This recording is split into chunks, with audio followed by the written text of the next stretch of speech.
집회나 강행은 지금 거의 준정지 상황이다. 강에게 철중 당국으로서는 매우 적절한 조치를 취했다 이렇게 생각을 하고 격차 비싼 재임 상승 국민들을 선포하게 됐습니다. 사실상의 코로나 대응령이 선포되었던 것입니다.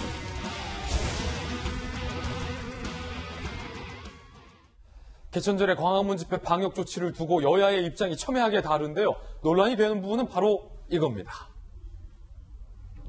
저희 채널A 스튜디오가 딱 광화문 광장 한복판에 있기 때문에 아마 이재명 기자도 그날 출근을 해서 저 펜스를 뚫고 광화문 사옥까지 도착을 했을 겁니다. 잠시 후에 그 경험담 한번 들어보겠고요. 그제 개천절 도심 집회 180개 부대 11,000여 명이 투입돼서 정말 엄청난 경찰 인력이죠.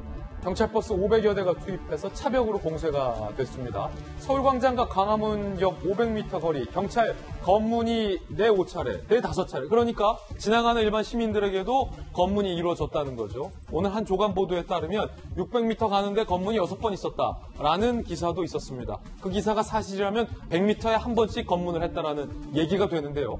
차량 검문소가 90곳을 운영했다라고 하니까 엄청난 숫자죠. 집회 단속 중이던 일부 경찰이 차량 검문 중에 차 안에 있는 태극기를 발견하고 왜 차 안에 태극기가 있느냐라며 일부 운전자의 통행을 막기도 했다라는 보도가 나오고 있습니다. 집회 결세의 자유를 침해했다라는 보수단체의 반발이 나왔고요. 현 정부에 반대하는 소수를 잡으려고 이렇게 많은 공권력을 투입하는 건 과잉 대응이다라는 논란이 일고 있는 상황입니다. 그제 오후 4시 60대 남성이 왜 경찰이 국민의 주권을 가로막느냐라며 바리케이트를 뚫으려 하자 경찰 40여 명이 막아서기도 했는데 경찰 관계자는 그 펜스를 향해서 코로나로부터 국민을 지키는 안전 펜스다라고 얘기를 하고 있고요. 야당에서는 이 펜스를 일컬어서 문재인 대통령의 이름을 딴 재인 산성이라고 비판을 하고 있습니다.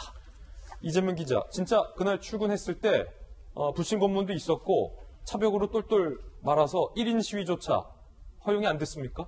그렇죠. 저는 사실 그날 새벽에 출근해서 사실 제가 출근할 때는 차량을 막고 불신검을 하진 않았습니다. 오히려 나갈 때 전체가 동서남북이 다 막혀 있다 보니까 나갈 수 없어서 경찰한테 얘기했더니 차벽을 1시간 차를 하나 빼줬죠. 그래서 나갈 수 있게. 그 정도로 광화문 일대 전체를 다 막았는데 오전에 출근한 저희 제작진들은 대부분 다 5-6차례 이상 불신검을 받았다. 불신검문을 받았다고요? 그렇죠. 채널A 사원증을 보여줘도 왜 가느냐고 재차 물어봐서 방송을 한다 이렇게 해야 됐었고, 심지어 그날 라프로에 출연했던 패널은 출연자가 맞다는 걸 증명하라고 그래서 작가와 오간 카톡까지, 그러니까 그 메신저 내용을 보여줬다고 하더라고요. 그래서 내가 이렇게 몇 시까지 스튜디오 와라 이런 문자를 보여주니까 그때서야 이제 출입을 허용했다 이렇게 얘기할 정도로. 그렇게 하는 이유는 시위 집회를 못하게 하기 위해서. 그렇죠. 광화문에 아무도 이제 진입하지 못하게 하기 위해서였는데 굉장히 엄격한, 그리고 어느 때보다도 과거 언제나 비교하더라도 박정환 전 대변인은 80년대 상황을 얘기했지만 비교하더라도 굉장히 엄격하게 사실은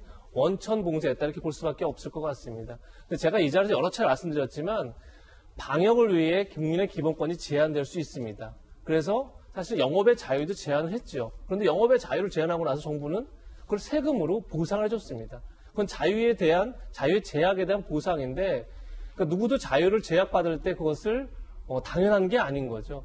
저는 집회 자유도 마찬가지로 생각하고, 그렇기 때문에 법원도 소규모의 차량 시위 허용하면서 이런 얘기를 합니다. 그러니까 그때 집회를 하지 않으면 그 권리를 나중에 누구도 보상할 수 없는 거죠. 그렇기 때문에 그 권리를 회복할 수 없기 때문에 방역망을 지키는 범위 내에서 소규모 집회를 허용한다 이렇게 법원도 얘기한 겁니다. 저는 그런데 만약에 1인 시위라는 건 사실 집회를 신고할 의무도 없습니다. 누군가 마스크를 쓰고 1인 시위를 한다면 그걸 과연 정부가 무엇을 근거로 제약할 수 있는 거지라는 근본적인 의문이 드는 거죠. 그런 점에서 물론 이런 건 있습니다. 8.15 집회 때 법원이 방역을 준수하는 범위 내에서 소규모 집회 허용했습니다. 그렇지만 대다수의 사람들이 몰리면 사실 방역망이 무너졌죠. 또 그런 전철을 밟지 않기 위해서 원천 봉쇄할 수 있으나 그거는 진짜 최후의 마지막 수단이어야 되는데, 사실 3일 3일 개천절 날 정부가 취한 태도는 가장 어떻게 보면 손쉬운 방법이었던 거죠.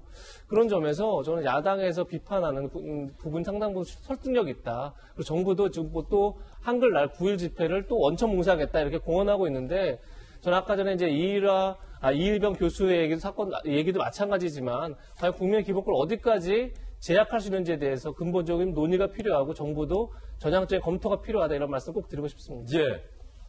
박정화 대변인, 네. 조금 전 우리 영상에서 같은 날 근교의 놀이동산에는 주차장이 빼곡히 그리고 놀이기구를 타기 위해서 줄도 빼곡히 사회적 거리 두기가 지켜지지 않는 모습 봤는데 놀이기구 놀이동산은 괜찮고 정부에 대해서 비판하는 시위 집회는 안 되고 뭔가 기준의 문제라기보다는 뭔가 본말이 전도가 되어 있고 그렇습니까? 어떻게 수단과 봐야 됩니까? 목적이 저는 바뀌어 있다고 생각을 합니다. 그러니까 이재명 부장 좀 전에 얘기한 것처럼 코로나 방역을 위해서 국민의 기본권이 제한될 수 있지요. 그리고 그거 국민들이 충분히 따르고 있었어요. 근데 문제는 지금 코로나 방역을 위해서 광화문 집회를 막았다기보다는 광화문 집회를 막기 위해서 저런 공권력을 쓰고 있다라는 오해를 충분히 살 수 있는 상황까지 왔어요. 아까 영상에서 봤던 것처럼 우리 서울대공원엔 주차 면수가 6,700대 정도 되는데 그게 꽉 차고 더 주차할 공간이 없을 정도로 사람이 많이 운집했어요. 그리고 우리 여전히 지하철에 빽빽한 지하철 버스 다 타고 다니고 있잖아요. 그런데 광화문에는 왜 사람이 저렇게 모이면 안 되느냐? 물론 8.15 집회 때 사람들이 많이 모여서 코로나가 많이 확산됐다는 일부의 오해도 있고 그럴 우려가 있기 때문에 충분히 막을 수 있지만 그거는 모두 똑같은 원칙에 적용이 돼야지 왜 저것만 저렇게 되느냐. 그렇다 보니까 야당이 얘기하는 것처럼 이거는 집회를 막기 위해서 저렇게 공권력이 쓰여진 거 아니냐라는 오해를 살 수밖에 없는 상황입니다. 법원도 그래서 고심 끝에 10대 이하의 차량으로 시위하는 거는 허용해야 된다고 얘기를 하고 있잖아요. 2인데 저렇게 차벽을 무려 10,000명이나 동원해서 차벽을 세운다는 게 과연 맞는 건지. 우리 지금 스튜디오 저기 보고 있습니다만은 연휴 기간이라 아직 못 치웠을 수도 있지만 10월 9일 한글날 집회 때문에 그냥 놔뒀을 개연성도 있다고 보여져요. 그럼 우리 며칠 남지 않은 상황이 우리 사회가 과연 저렇게 집회를 막아야 되는 게 맞는 건지 아닌지에 대한 논의가 좀 있고 사회적 합의가 좀 있어야지 마냥 저렇게 막는 게 맞는지에 대해서 한번 검토해 볼 필요는 있다 보여집니다. 신문 읽어주는 남자에서 경향신문 소개했는데요. 경향신문이 광화문에서의 차벽을 막은 거 2011년도 헌법재판소가 이렇게 얘기해요. 급박하고 중대한 위험이 있는 경우에만 쓸 마지막 수단이다. 그래서 사실상 이거는 위헌이다 라는 결정을 헌법재판소가 하거든요. 그게 과연 이렇게 이번에 있었던 개천절의 광화문이 그렇게 위험이 있고 급박하고 긴박한 상황이었는지에 대한 사회적인 논의가 필요한 시점이 아닌가 생각됩니다. 자, 여권에서는 이에 대해서 안전펜스다라고 해명을 하고 있고요. 야권에서는 재인산성이다라고 앞서 말씀드렸던 것처럼 비판하고 있는데 이 문제가 윤태호 실장이 앞선 강 장관 남편의 요트 구입하러 미국행 문제와 묘하게 겹치면서 오늘 조선일보를 비롯한 일부 신문에서 이런 문제점을 제기하더라고요. 의구심을. 결국 선택적인 방역 조치가 내려진 것 아니냐. 다시 말해서 네 편과 내 편을 나누어서 누구에게는 엄하게, 누구에게는 관대하게 방역 조치를 취하는 건 아니냐라는 의문도 제기하던데 어떻게 보십니까? 그러니까 집회가요. 우리나라는 허가제가 아니에요. 신고제예요. 그리고 아까 이재명 기자 말씀하신 것처럼 1인 시위 같은 것은 뭐 신고고 뭐고 없습니다. 그냥 하면 됩니다. 그럼 집회 신고제인데 경우에 따라서 금지되는 경우가 있죠. 근데 이번에는 금지가 됐을 뿐더러 봉쇄가 됐잖아요. 봉쇄. 금지하고 봉쇄라는 거는 아주 다른 이야기죠. 그렇습니까? 예를 들어서 당신들 나쁜 짓 하면 안 돼. 나쁜 짓 하면 처벌받아. 라는 거는 이제 금지고 우리 법에 다 규정돼 있지 않습니까? 그렇죠. 근데 이 사람이 나쁜 짓 할지 안 할지 모르니까 계속 따라다니면서 이렇게 감시를 한다든지 팔을 묶는다든지 라는 것은 전혀 다른 노도소에 얘기군요. 수감된 사람이라든지 발찌를 한 사람이라든지 이런 사람들은 법으로 인해서 그 사람에 대해서 봉쇄하게 규정을 하는 거지 않습니까? 그럼 지금 우리가 이 비상 국면을 만드는 것은 어떤 규정에 의해서냐? 야, 분위기 안 좋잖아. 그 눈치도 없어? 라고 하는 거하고 봉쇄는 다른 이야기가 돼야 예. 된다는 거죠. 오늘 경향신문에도 나왔던데 예컨대 뭐 유럽이나 미국 같은 경우에도 강력한 봉쇄를 하는데 그러면 이 봉쇄를 하기 위한 금지는 어떤 절차에 따라서 할 수 있을 것이냐.